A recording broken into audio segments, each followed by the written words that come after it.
O áudio que vocês vão ouvir agora é parte do podcast Xadrez Herbal. Caso vocês queiram ouvir mais sobre esse assunto e outros temas de política internacional, é só ir em xadrezherbal.com. Bem, passemos agora para o cheque no qual eu e o Felipe daremos uma volta pelo velho continente. Premier da Irlanda renuncia ao cargo.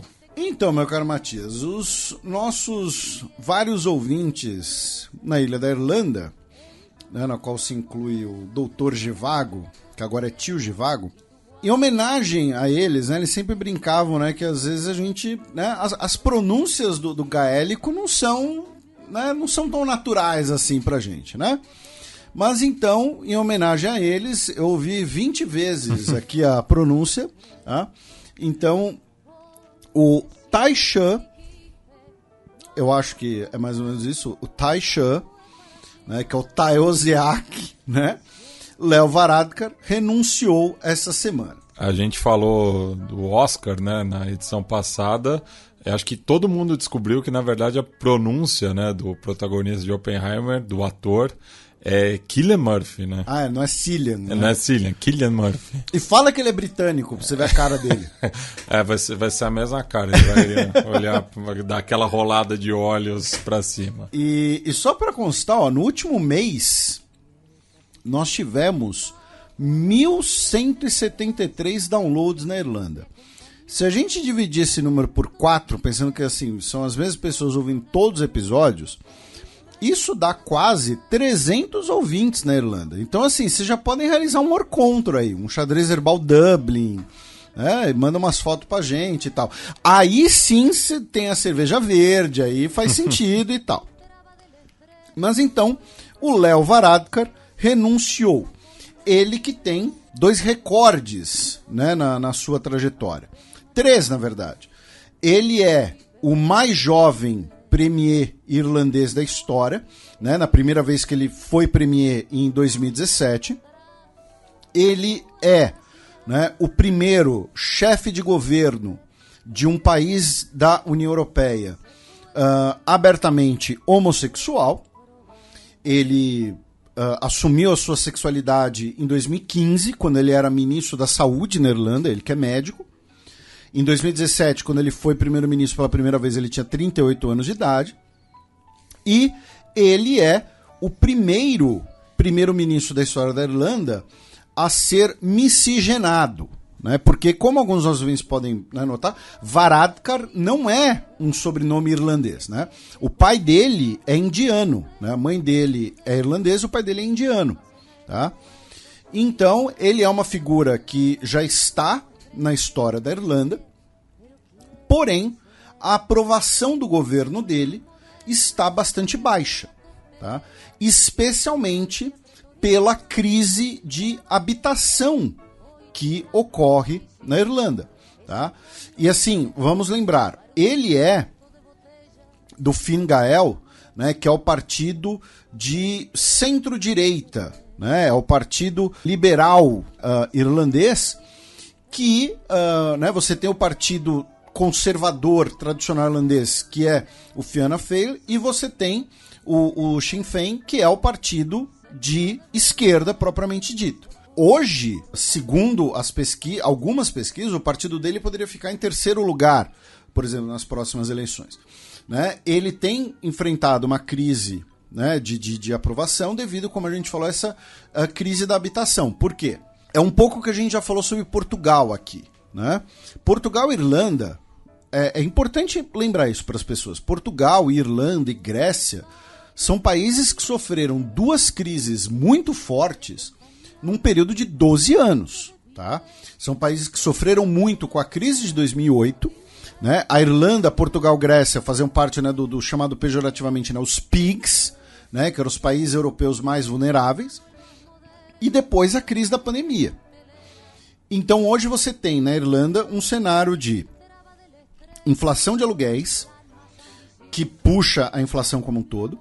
Você tem um problema de falta de moradias. Por quê? Porque em algumas regiões você simplesmente não pode construir, tá?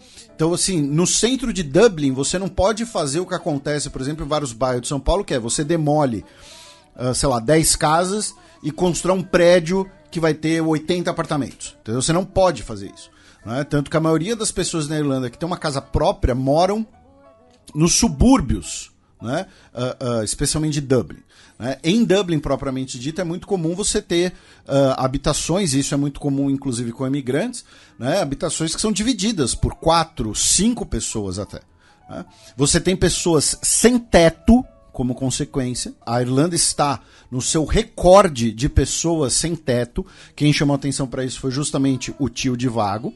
E por que eu falei, né, das crises anteriores? Porque, obviamente, você não teve ainda uma recuperação econômica completa. Né? E a economia irlandesa, ela é uma economia um pouco complexa. Por quê? Porque ela é uma economia que faz parte da União Europeia, né? A Irlanda é parte da União Europeia. Ao mesmo tempo, você tem um elo econômico com a parte norte da ilha, que é parte do Reino Unido, muito forte. E você tem uma economia também muito liberal, que às vezes chega até mesmo a conflitar com algumas políticas da União Europeia e que estão relacionadas à crise de 2008. Né? Então, a Irlanda, por exemplo, ela é muito aberta para questões de serviços financeiros, ela é muito aberta na indústria de high-tech, e essa questão de ser aberta para os serviços financeiros, né, faz com que, inclusive, algumas pessoas classifiquem a Irlanda como um império fiscal.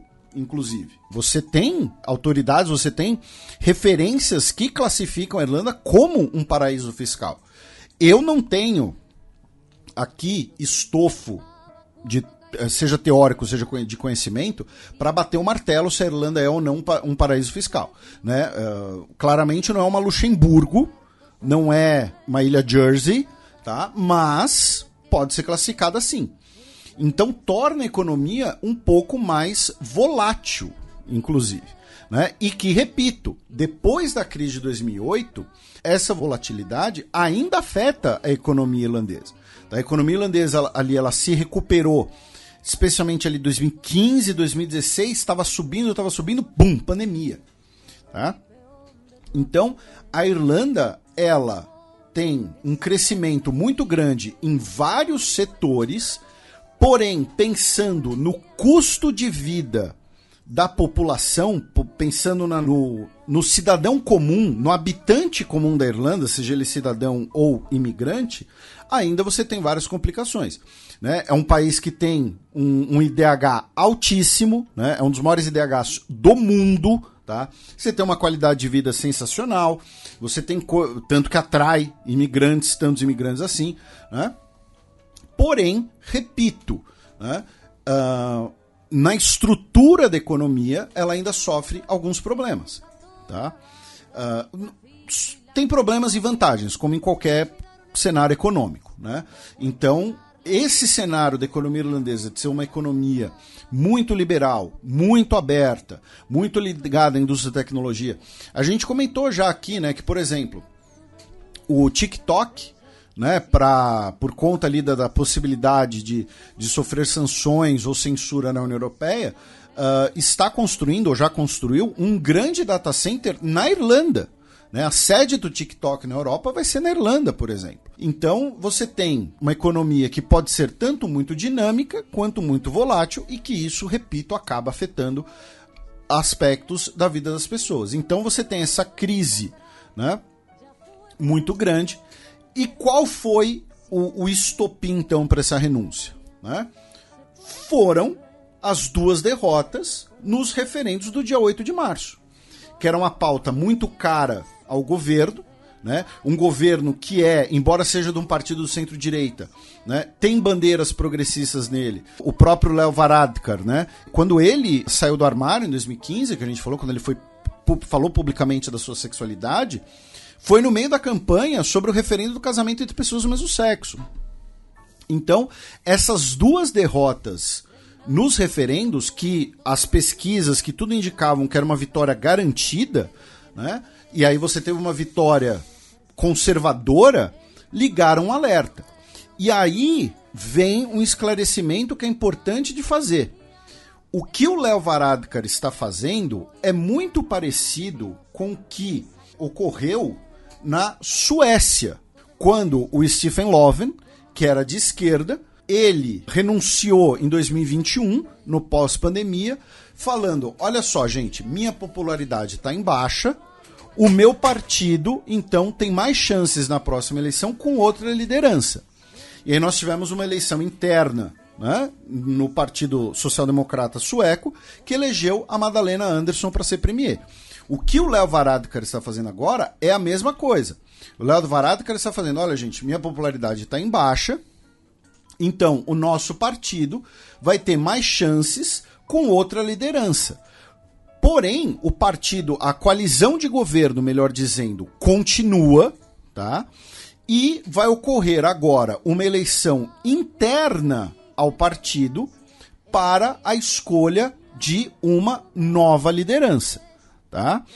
Então, ele está renunciando ao cargo de premier e vai continuar no cargo até o fim dessas eleições internas, quando a mesma coalizão liderada pelo Finn Gael vai eleger um novo líder que vai disputar as próximas eleições.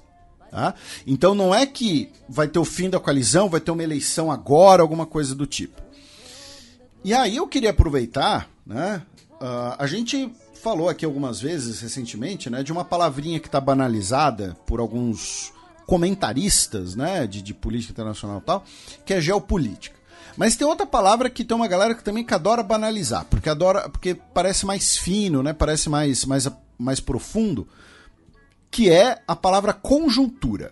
E eu vi, né, teve um comentarista de conjuntura dizendo que não pode ser coincidência, né, ele falou da conjuntura, né, que o Leo Varadkar falou para o Biden que é necessário um cessar-fogo imediato e logo depois renuncia. Né? Então ele renunciou por causa do Biden, ele renunciou lá por causa da bofetada que ele deu na frente do Joe Biden, alguma coisa assim. Isso não faz sentido. Nenhum. Principalmente pelo fato de que hoje, quem está liderando as pesquisas na Irlanda de muito longe é o Sinn Féin. E assim, se depender da esquerda irlandesa, ele vai ter um navio com a bandeira da Palestina saindo da Irlanda todo dia com alimentos para a Palestina, entendeu? Eles vão, não sei, eles vão botar a Palestina dentro da União Europeia, se depender deles, entendeu? Então assim, não faz sentido nenhum. E, novamente, é uma renúncia dele dentro do partido, não é o fim do partido, não é o fim desse governo irlandês. Tá? Então, repito, conjuntura, geopolítica são duas palavras muito banalizadas no nosso ramo hoje em dia. Agora, eu particularmente acho uma sacanagem se o cenário que está se desenhando se confirmar, que é o seguinte: a imprensa irlandesa, tem colocado que o atual ministro da Educação, o Simon Harris, é o favorito para suceder o Varadkar. E por que eu acho uma sacanagem? Porque se ele de fato suceder o Varadkar, ele vai tirar o recorde de mais jovem do Varadkar, porque o Simon Harris tem 37 anos de idade. Então, assim, o Leo Varadkar já está renunciando para abrir caminho para uma nova liderança para as próximas eleições que estão previstas para daqui a um ano, tá? Março de 2025. E aí ainda vai perder o recorde de mais jovem, né? Então aí é sacanagem. E eu falei do exemplo sueco, meu caro Matias, aí foi de propósito, para lembrar que na Suécia essa aposta não se pagou, tá?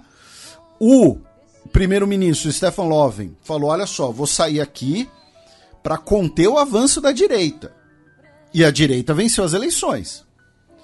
O raciocínio do Leo Varadkar é o contrário, eu vou sair para conter o eventual avanço da esquerda. E não deu certo. Mas vamos lembrar, vamos já antecipar uma coisa aqui, que é o seguinte: a Irlanda hoje também tem um partido anti-imigração para chamar de seu, que é o Aontu. Que ironia, né? Por quê? Porque a gente falou das levas de imigrantes. Sim, dos imigrantes irlandeses para fora, né? Isso. Não dá para dizer que é um partido de extrema-direita, até porque a principal pauta dele é conservadorismo de costumes e questão de imigração. Mas ele, por exemplo, é um partido que é um partido republicano. Lembrando que no conceito irlandês, né, republicano significa uma unificação das Irlandas sob uma bandeira republicana, ou seja, sem Reino Unido na parada. Então, é possível que nos próximos meses nós tenhamos um crescimento, tá, do Aontu. Né? Mas hoje, se a eleição fosse hoje, de acordo com todas as pesquisas, o Sinn Féin seria o vencedor das eleições. Tá?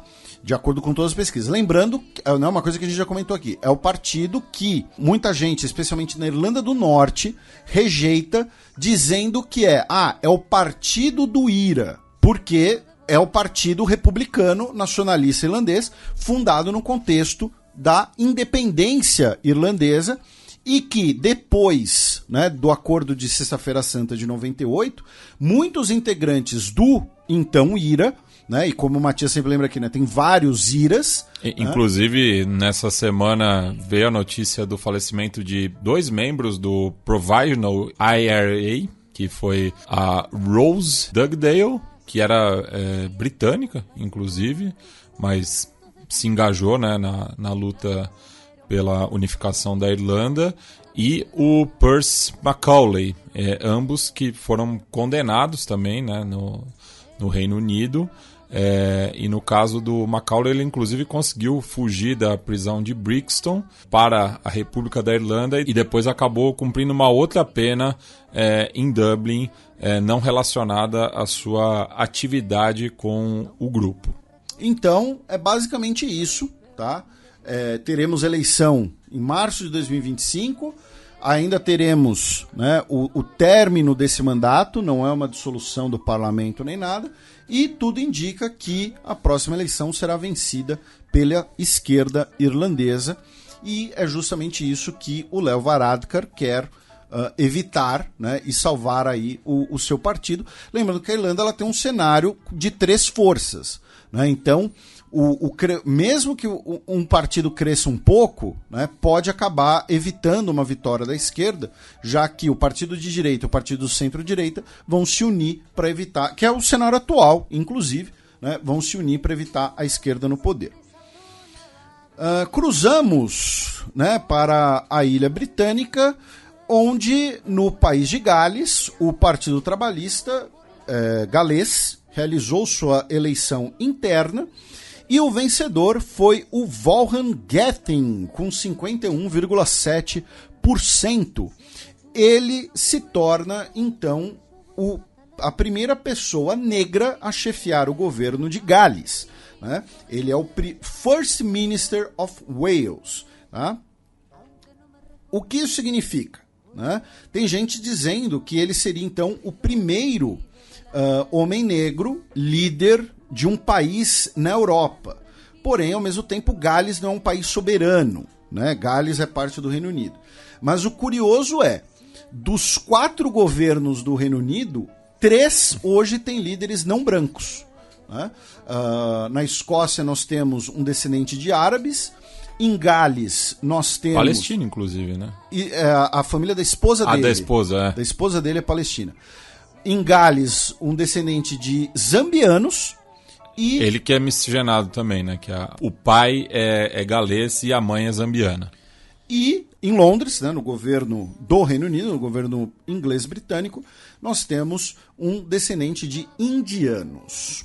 Da Ilha Britânica, meu caro Matias, a gente cruza o Canal da Mancha, vamos para os Países Baixos, onde o governo neerlandês escolheu o Grupo Naval Francês, que é a mesma empresa, né, já que falamos da visita do Macron, né, a mesma empresa que colabora na construção dos submarinos brasileiros, para construir os 4 novos submarinos da Marinha neerlandesa. Tá? Será um contrato aí de quase 6 bilhões de euros, porque como a gente já explicou aqui, se tem um troço que é caro na vida é navio. Tá?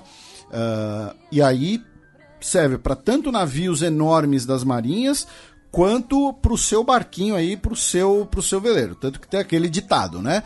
Que o dono de barco tem duas alegrias na vida. Uma quando compra o barco, outra quando consegue vender depois. Dos Países Baixos, vamos para a França, com uma notícia e uma bizarrice. A notícia é que a autoridade de competição francesa, né, o ECAD francês, multou o Google em 250 milhões de euros, tá, por falhar em pagar as empresas de mídia por reproduzir o seu conteúdo online. E a bizarrice é o fato de que a presidência francesa publicou no último dia 19, terça-feira, fotos na conta oficial da presidência francesa, fotos em preto e branco, tá? Todas estilizadas ali. É o touro indomável. É o touro indomável. Do Macron praticando boxe.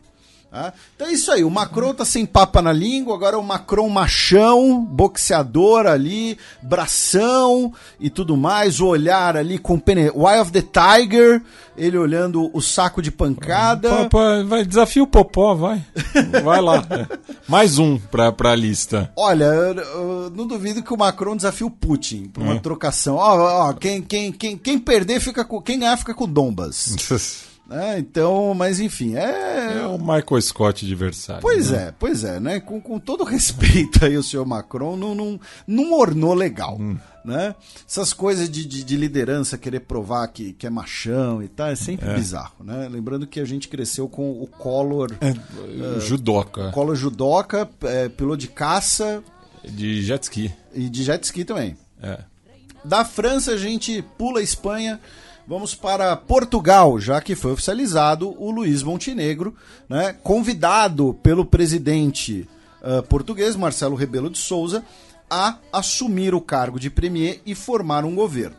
E aí nós temos os dilemas, né, que a gente falou no programa passado, especialmente a ideia de ou ter um governo minoritário ou ter um governo, né, de uma Grand Coalition, né? Inclusive teve um ouvinte nosso que falou no Twitter, tá? Eu perdi o nome dele aqui, porque... gente, tenta comentar às vezes no site também, porque depois fica mais fácil de achar. Mas teve um ouvinte nosso no Twitter que disse que o PSD e o PS já sim governaram juntos na década de 1980, brevemente. E o nosso ouvinte lusitano, o Thiago Cerqueira, ele fez um comentário bastante extenso, com 14 links marcados como fontes, então assim, eu tenho certeza que ele é acadêmico, tá? E aqui eu vou citar uma coisa que ele trouxe, que é muito interessante, eu peço até desculpas por a gente não ter lembrado disso no programa passado, né? Mas que é o fato de que no Partido Socialista português hoje, né, como... qualquer grande partido, você vai ter várias correntes, né? E hoje ele falou que você tem uma corrente, né, mais à esquerda, que é liderada pelo Pedro Nuno Santos, né, que foi o candidato, e essa corrente mais à esquerda, tá, é contra o PS se associar ao PSD, até mesmo numa votação do orçamento nacional, né, o orçamento de Estado, como é chamado em Portugal, falando que se o PS fizer isso, vai deixar o Chega protagonizar o papel de oposição. Enquanto você tem uma corrente mais de centro-esquerda, liderada pelo Augusto Santos Silva, dentre outros nomes, que defende, sim, um diálogo com o PSD pela abstenção, tá? Para justamente, então, evitar uma nova eleição e dar tempo do Chega se desidratar. Tá? Além disso, o nosso querido Thiago Cerqueira, ele foi uma das várias pessoas que trouxe a lembrança, a informação, que quando o parlamentar brasileiro que foi eleito para o parlamento português, né, ele fala que não queremos Mamadus e Joacines, ele não está falando de forma abstrata, ele está se referindo a duas pessoas específicas. Um deles é o Mamadou Ba, que é dirigente da ONG SOS Racismo, e a outra é muito curioso, porque no programa eu viro e falo, não, teve aquela deputada de Guiné-Bissau, que eles xingaram, mandaram voltar para o seu país. É justamente a Joacine Catar Moreira, que era deputada, né, pelo LIVRE e é uma pessoa de Guiné-Bissau, é uma mulher negra e que foi alvo, né, de ofensas racistas, inclusive. O próprio André Ventura disse que ela deveria voltar ao seu país, né? E ele também lembrou uma curiosidade, que a Aliança Democrática, além do PSD e do Partido Democrata Cristão, também é formada pelo Partido Popular Monárquico, que é um partido minúsculo. Porém, como a Aliança Democrática é uma reedição de uma coligação histórica que era composta também pelo PPM, esses ameaçaram com uma queixa no Tribunal Constitucional pela utilização do nome Aliança Democrática. Então, eles aceitaram o Partido Popular Democrático na coalizão, embora seja um partido minúsculo. Então, agradecemos bastante aos nossos ouvintes que residem em Portugal ou que são lusitanos, como é o caso do Thiago Cerqueira. E ele, inclusive, pede um abraço para o amigo Vitor, que é ouvinte assíduo do podcast. E ainda em Portugal, meu caro Matias, nós tivemos término da contagem dos votos do exterior. Então, das 4, né, cadeiras que faltavam, Chega venceu 2. E as outras 2 foram para a Aliança Democrática. Então, a Aliança Democrática foi com 80, o Partido Socialista com 78, o Chega com 50 e aí os demais partidos. E o nosso querido Gustavo Rebelo, acho que é a terceira vez que eu cito ele nesse programa, já pode pedir música no Fantástico, ele trouxe a biografia de um dos deputados eleitos pelo Chega no exterior, o José Dias Fernandes, de 65 anos. Ele foi expulso da França 2 vezes por ser um imigrante irregular. Aí ele conseguiu residência no país durante o governo Mitterrand, que era de esquerda. Ele trabalhava ilegalmente em Andorra. Depois ele criou ali um esquema de criar empresas de fachada para portugueses conseguirem os documentos para poderem imigrar para Portugal. E ele preside a Associação Fiel Amigo do Bacalhau. Você falou imigrar para Portugal, parece o Bruno Aleixo daí. Imigrar para a França. Quero ser imigrante Coimbra. E ele preside a Associação Fiel Amigo do Bacalhau. Fiel Amigo do Bacalhau. A FAB. A FAB. E finalmente, meu caro Matias, os jornalistas portugueses estão realizando sua primeira greve geral em cerca de 40 anos, tá?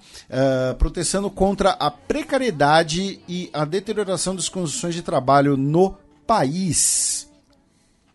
De Portugal, a gente vai para a Alemanha, já que a Alemanha baniu de entrar no país o austríaco Martin Sellner, né, que é líder do movimento identitário, né, outra palavra para movimento supremacista branco, né, ele que participou daquele encontro de neonazistas em Potsdam em novembro, e agora ele foi banido de entrar na Alemanha. De lá vamos para a Eslováquia, já que nesse final de semana teremos o primeiro turno das eleições presidenciais eslovacas. Tá?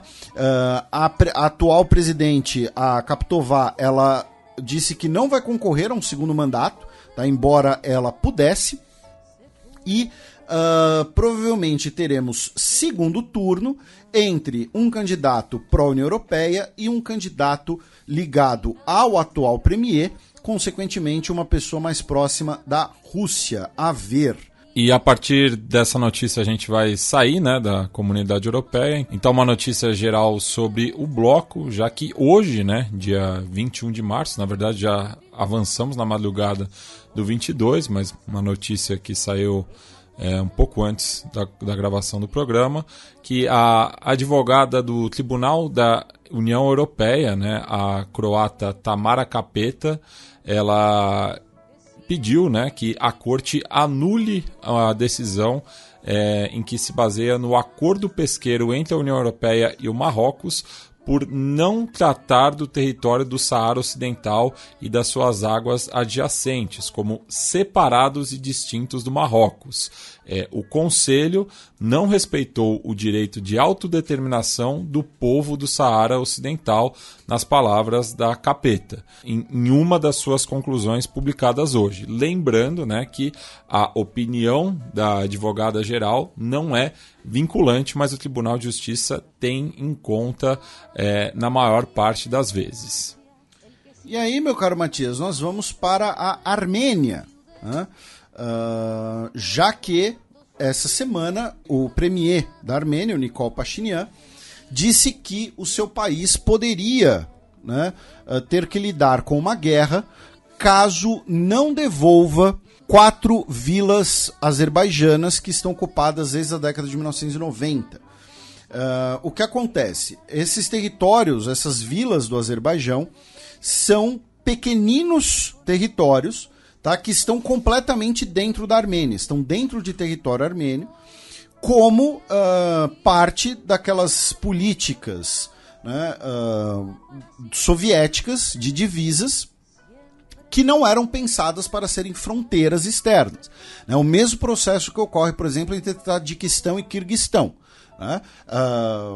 Todos esses conflitos, né, nos ex-países soviéticos, por limites e tal, não são novidade. Tá? O pessoal, a grande imprensa, né, ela acordou para a vida quando a Rússia invadiu a Ucrânia, porque, claro, é uma invasão em larga escala, muita gente morta, mas teve guerra na Geórgia em 2008, teve um monte de guerra entre Azerbaijão e Armênia, teve 3 guerras entre Tadiquistão e Quirguistão, teve guerra civil dentro do Tadiquistão logo depois da União Soviética, teve guerra na Abcásia, tem a questão da Transnistria, então tem um monte de questão no espaço pós-soviético que a imprensa normalmente costuma ignorar, né? Só o pessoal hardcore das relações internacionais, o pessoal da história como a gente, que costuma dar um pouco mais de olhar para isso. São pequeninos territórios que o direito internacional vê como o do Azerbaijão dentro do território armênio e que nunca foram negociados, nunca foram tratados como uma fronteira de fato.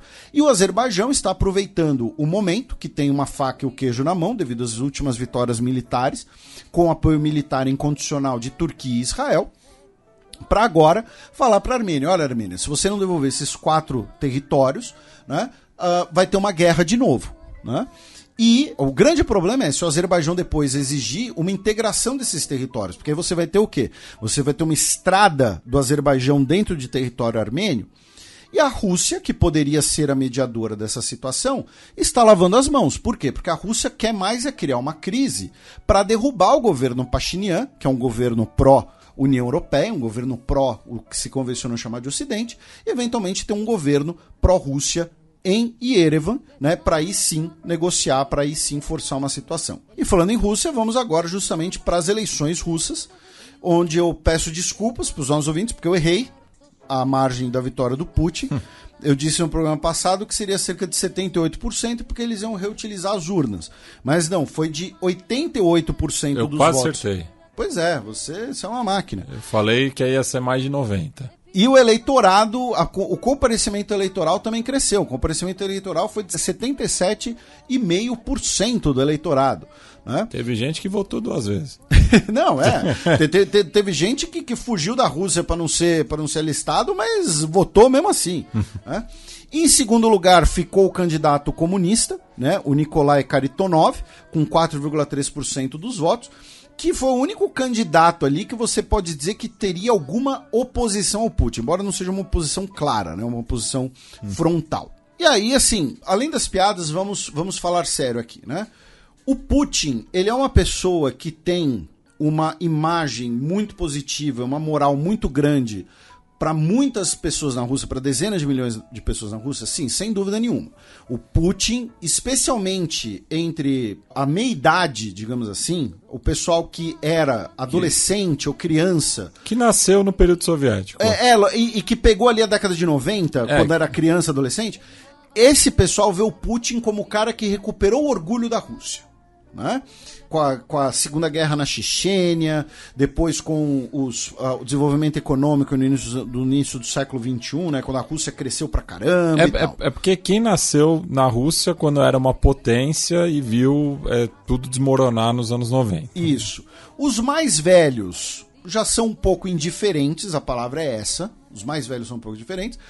Onde estão os eventuais críticos do Putin? São os mais jovens. São os que cresceram e basicamente só viram o Putin como seu presidente. Encaram o Putin como o establishment. Isso, exatamente. Como um ditador. Né? Então, são coisas separadas. Você dizer que o Putin tem o prestígio com milhões de pessoas é verdade. Você dizer que as eleições na Rússia não foram livres, justas e abertas, também é verdade. Tá? Uma coisa não anula a outra. Você dizer que o Putin usa manobras legais para se perpetuar no poder, como a gente explicou aqui quando teve a reforma da Constituição, também é verdade. Então, uma coisa não anula a outra. Tá? O Putin tem, de fato, prestígio popular com muita gente. Sim. E, ao mesmo tempo, também tem muita gente opositora. A questão é que os opositores são ou silenciados, ou se silenciam por medo, ou fugiram da Rússia. Tá? Vamos lembrar, muita gente fugiu da Rússia, até para não ser alistado e tudo mais. Né? Eu falei aqui no ano passado, né, quando eu voltei da Armênia, que a Armênia recebeu cerca de 100 mil russos. 100 mil pode não parecer um número grande, mas se você pensar com um país de 3 milhões de pessoas, é gente pra caramba. Tá? Você via russo em tudo que era canto em Erevan. Então, são frases que não se anulam. Eu tô fazendo isso porque teve gente que reclamou com uma certa justiça que no último programa a gente só fez brincadeira com a eleição russa. Né? Então, assim, tem que fazer brincadeira mesmo, porque a eleição é uma farsa, tá? Mas, ao mesmo tempo, tem que levar essas coisas em consideração. Tá? Felipe, e se fosse uma eleição livre, né? Quem ganharia, né? Quem poderia ganhar? É muito difícil saber. Só que tem uma coisa que aí sim eu acho interessante, que é o fato de que a maior parte do eleitorado russo fora da Rússia não votou. Tá? Óbvio, o comparecimento eleitoral no exterior, em qualquer eleição, sempre costuma ser menor. Né? Mas, nesse caso aqui, os números foram bastante grandes. Tá? Então, assim, os russos que moram, por exemplo, em países como Alemanha, em países como Áustria, que são países que têm uma comunidade russa interessante, né, numerosa, quase não votaram. Tá? Quase não votaram, acho que talvez seja um pouco exagerado, né? Mas muitos não votaram. Então, isso que talvez seja o indício mais interessante, né? Onde você vai ter menos pressão para votar, porque na Rússia você vai ter uma pressão mesmo do tipo, o seu vizinho pode virar e falar assim, pô, né, você não vai votar, não vai votar, como é que é, tal. Então, sempre pode ter esse componente. Nós tivemos uma manifestação, né, durante as eleições, que foi o meio-dia contra Putin. Que foi um monte de gente indo votar ao meio-dia para votar contra o Putin.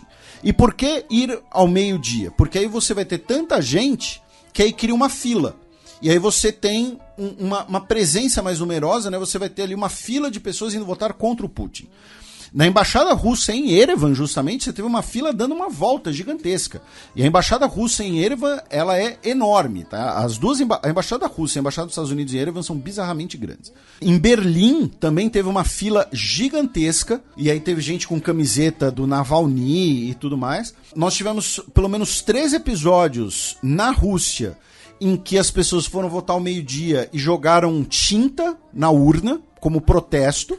Mas, obviamente, o Putin venceu como ele iria vencer e ponto final. Ele fez, né, um discurso dizendo que somos todos irmãos em armas, que a eleição mostra que é necessário completar os objetivos da operação militar especial e tornar o exército mais forte. Né?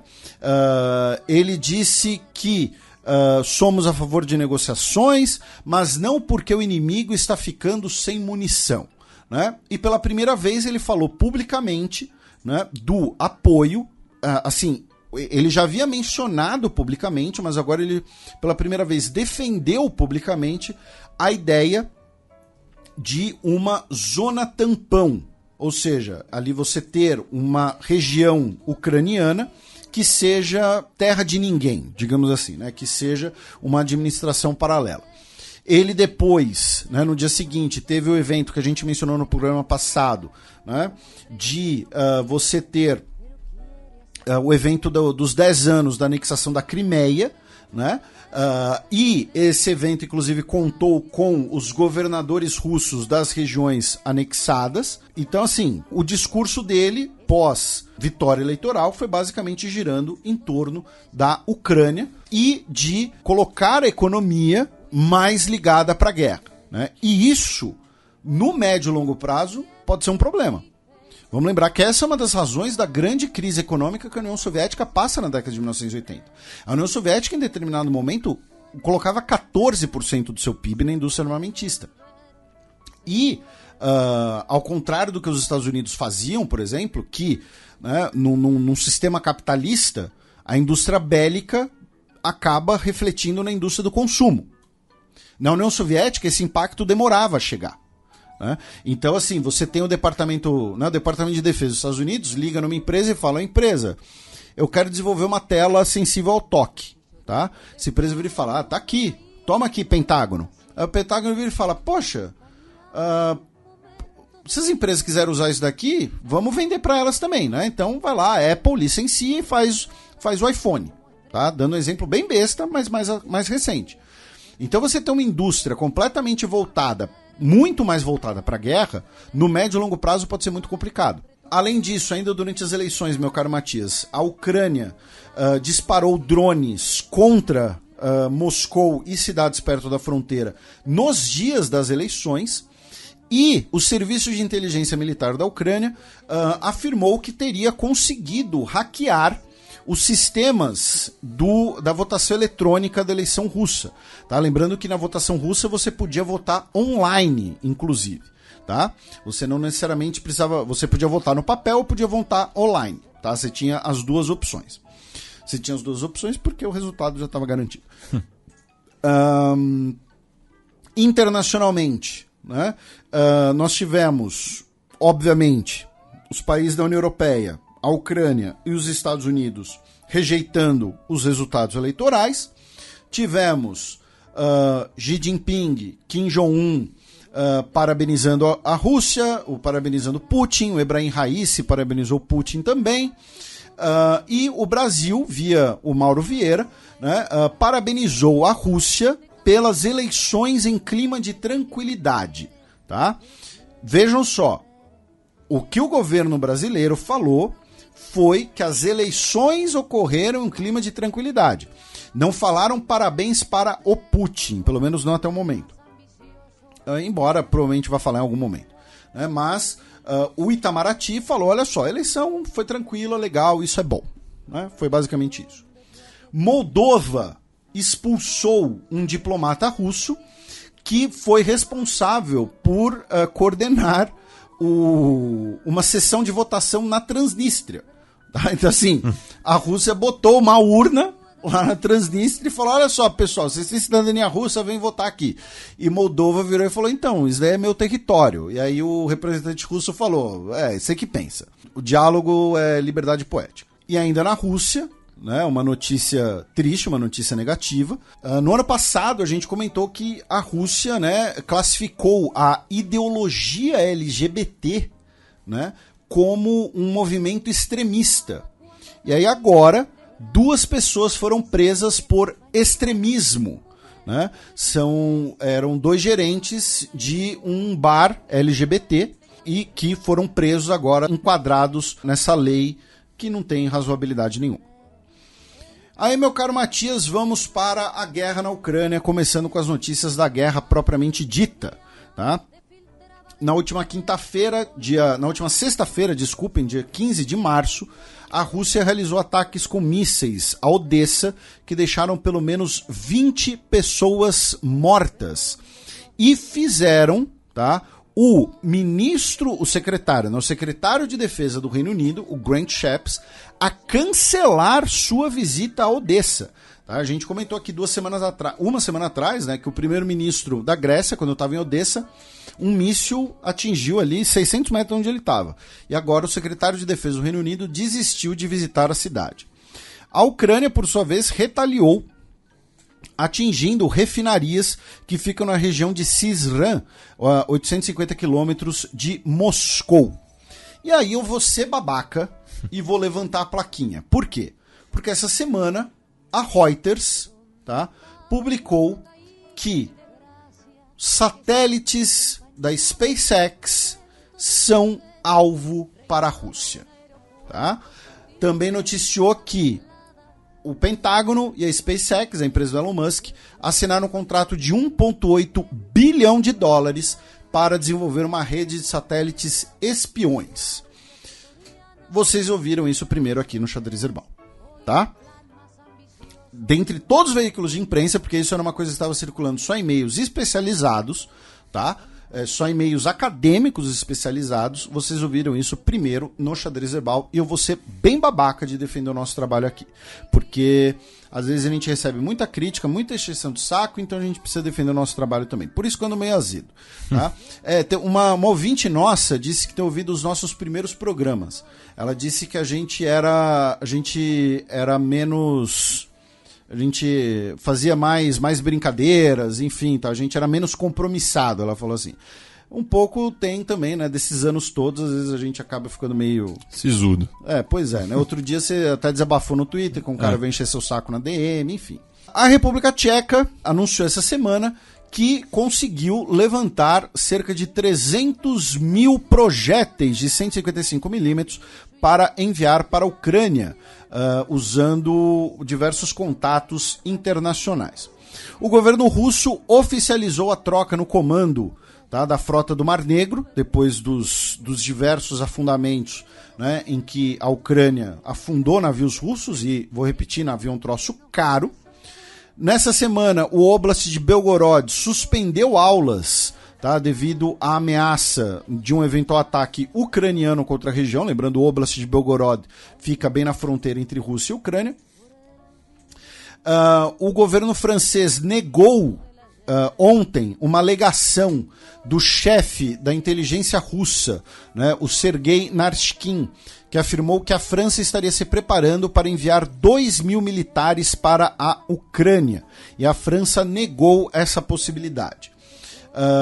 O que vai acontecer? Se a França mandar militares para a Ucrânia, muito provavelmente ela vai mandar esses militares como consultores, e a Rússia vai tratar esses militares como mercenários. Porque ninguém vai querer oficializar essa presença, porque ninguém vai querer uma guerra nuclear. Tá? A verdade vai ser essa. Se a França mandar 2.000 caras para a Ucrânia, não vai ser esse fim do mundo, não. A verdade é essa. E hoje nós tivemos um ataque a mísseis contra a capital da Ucrânia, contra Kiev, horas depois de uma visita do Jake Sullivan, o conselheiro de segurança nacional do Biden. Foi o primeiro ataque contra a capital em 6 meses. Tá? Foram 29 mísseis de cruzeiro, 2 mísseis balísticos. Ainda não temos uma confirmação do total de vítimas. E aí, meu caro Matias, vamos para as notícias outras, né, ligados à guerra. Começando, né, a gente falou do Macron, né, o Macron sem papas na língua, o Macron boxeador, e a presidência francesa também publicou essa semana um vídeo da conversa dele com Putin 4 dias antes da invasão da Ucrânia. Tá? Uma daquelas várias ligações telefônicas que muitas pessoas criticaram, né? Falando, olha só, o Macron tá dando moral pro Putin e tal. E o Macron falou firme com o Putin, tá? Nessa conversa, né? Então, achei interessante. A gente falou do primeiro-ministro grego Mitsotakis, né, que estava em Odessa quando rolou um ataque a mísseis. E essa semana a Grécia anunciou um pacotão de ajuda militar à Ucrânia, tá? 70 obuses de origem dos Estados Unidos, 70, tá, gente? 4 milhões de munições de armas pessoais, né? Então pode ser desde munição de pistola até munição de rifle, de fuzil.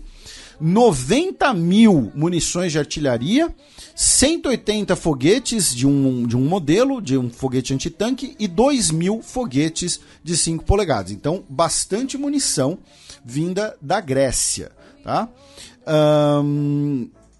E, finalmente, muita gente repercutiu, comentou no Twitter, né, a entrevista do Slavoj Žižek, né, o filósofo esloveno, né, que durante um tempo era meme e tal, e ele deu uma entrevista ao Piers Morgan, que não é o ser humano mais legal no planeta, e o Žižek disse que o Putin é um religioso, é um fanático religioso que ele precisa ser detido imediatamente e a qualquer custo, e que o Ocidente deveria fornecer armas nucleares para a Ucrânia. E compara os russos aos árabes.